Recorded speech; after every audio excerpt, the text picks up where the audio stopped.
ಬೆಳಗಾದರೆ ವಿಜಯೇಂದ್ರನನ್ನ ಯತ್ನಾಳ್ ಬೈತಾರೆ. ವಿಜಯೇಂದ್ರ ಜಾಗದಲ್ಲಿ ನಾನಿದ್ರೆ ಸಸ್ಪೆಂಡ್ ಮಾಡ್ತಿದ್ದೆ. ಬಿಜೆಪಿ ನಾಯಕರಿಗೆ ರಾಜಣ್ಣ ಕೌಂಟರ್.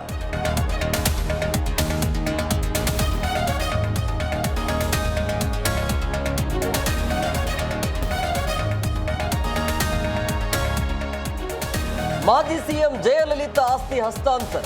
27 ಕೆಜಿ ಚಿನ್ನ, ಬೆಳ್ಳಿ ಸೇರಿ ಸಾವಿರಾರು ಕೋಟ್ಯಾಂತರ ಆಸ್ತಿ ಶಿಫ್ಟ್. ಬಿಗಿ ಭದ್ರತೆಯೊಂದಿಗೆ ತಮಿಳುನಾಡಿಗೆ ರವಾನೆ.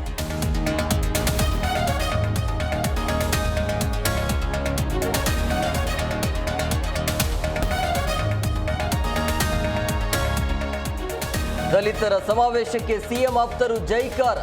ಸಿದ್ದರಾಮಯ್ಯ ನಾಯಕತ್ವ, ಡಿಕೆಶಿ ಸಂಘಟನೆಯಲ್ಲಿ ಸರ್ಕಾರ ಸುಭದ್ರ. ಹೈಕಮಾಂಡ್ ಅಂತಿಮ ಎಂದ ಕೈ ನಾಯಕ.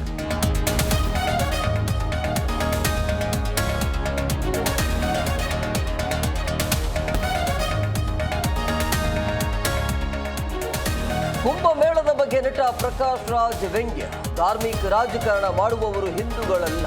ಪ್ರಶಾಂತ್ ಸಂಬರ್ಗಿ ವಿರುದ್ಧ ಪ್ರಕಾಶ್ ರಾಜ್ ಕಿಡಿ.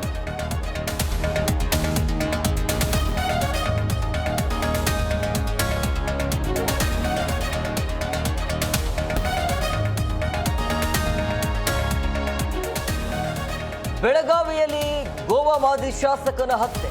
ಕ್ಷುಲ್ಲಕ ಕಾರಣಕ್ಕೆ ಹಲ್ಲೆಗೈದ ಕೊಂದ ಆಟೋ ಚಾಲಕ. ಮಾಜಿ ಎಂಎಲ್ಎ ಲಾಹು ಮಾಮಲೆದಾರ್ ಮರ್ಡರ್.